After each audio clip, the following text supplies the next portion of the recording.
solid တွေကို edit လုပ်တဲ့အခါကျတော့ဒီ modify solid editing ထဲမှာ solid တွေကို edit လုပ်တဲ့ command တွေအဲ့ဒီမှာသူကထိတ်ဆုံးက body ပိုင်း volume ပိုင်းကို edit လုပ်တယ်သူ့ရဲ့အောက်ကကျတော့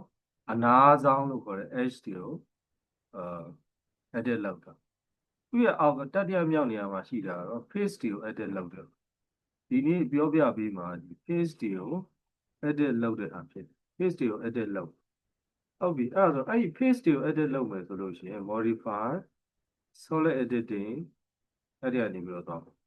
ထမဆုံးဘာလဲဆိုတော့ delete face ကိုပြောပြမယ် delete face ကဘာလုပ်တာလဲဆိုလို့ရှိရင်အတွင်း face တွေကိုဖြတ်လိုက်တာပေါ့နော်ဒီအပြင်က face တွေကိုဖြတ်လိုက်တယ်ဆိုရင်တော့တစ်မျိုးပေါ့အတွင်း face တွေကိုဖြတ်လိုက်တယ်ဆိုလို့ရှိရင်အဲ့ဒီကောင်အပေါက်ပိတ်ပြီးအဲ့ဒီကောင်လေးကအတွင်း face တွေကိုဖြတ်တဲ့ဥစ္စာအတွက်ဆိုရင်အသုံးဝင်တယ်လို့ပြောလို့ရဘာလို့လဲဆိုရင်ဒီမှာဒီ circle မှာအပေါက်ဖောက်ထားတယ်အဲ့ဒီဥစ္စာကိုဆရာတို့ကပြန်ပြီးတော့မှဒီ solid ပြန်ရရှင်တယ်အပြင်ကcircle အတိုင်း circle ဆွဲပြီးတော့မှ extrude ဒီအပြင်အတိုင်းတင်ပြီးတော့မှဒီ solid ကိုရအောင်လုပ်တာဒါမှမဟုတ်လို့ရှိရင်ဒီအတွင်း circle အတိုင်း circle ဆွဲပြီးတော့ extrude အမြင့်ကိုဒီတိုင်းတင်ပြီးမှ union လုပ်လိုက်တာပြောရရင်တော့အလွယ်နဲ့မရဘူးဒီကောင် extrude ဘယ်လိုပေါ့ပြန်ပြီးတော့မှ solid အပေါက်ကိုပြန်ပိတ်ဖို့အတွက်ဆိုရင်အလွယ်နဲ့လုပ်လို့မရဘူးဒီမှာလည်းဒီတိုင်းအပြင် rectangle ကိုဆွဲ extrude တင်ဒါမှမဟုတ်ရင်အတွင်း rectangle ကိုဆွဲ extrude တင်ပြီးတော့မှဒီနှစ်ခု union လုပ်ရင်တော့အဲ့ဒါဆိုတော့ကြတော့အလွယ်တကူလုပ်နိုင်တာကဘာရှိလဲဆိုလို့ရင် delete face ကိုသုံးလို့ရတယ်နော်အဲ့ဒါခုနက delete face ကိုသုံးမယ်ဆိုလို့ရှိရင်ဘာလုပ်မလဲဆိုတော့ကြတော့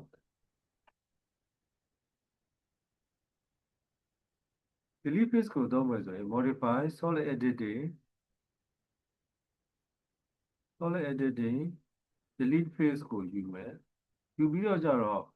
ဒီမျက်နှာပြင်ကိုဆက်လက်မှတ်လိုက်ပြီးရင် under ခောက်လိုက်မယ်ဆိုရင်ဒီမှာ solid ပြန်ဖြစ်သွားပြီနော်အဲ့ဒါဆိုရင်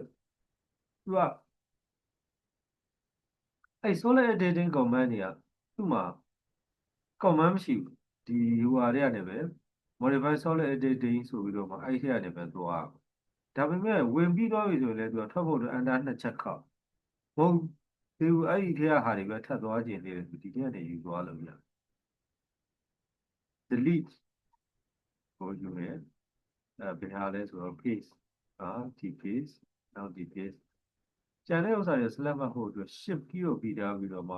mouse wheel ကိုဖိပြီးတော့မှလှည့်အဲ့ဒါ orbit လှည့်တာပေါ့နော်ဒီဟာလေးကို area လေးမှာကြာအောင်တေချာ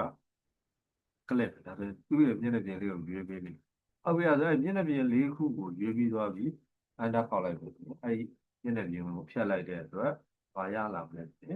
အပေါက်ပိတ်သွားတဲ့ပုံစံမျိုးရှား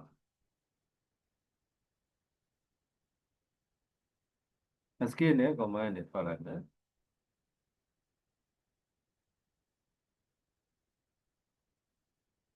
forward isometron ပြန်ထားလိုက်မယ် escape ထွက်လိုက်မယ် forward isometron ပြန်ထားလိုက်မယ်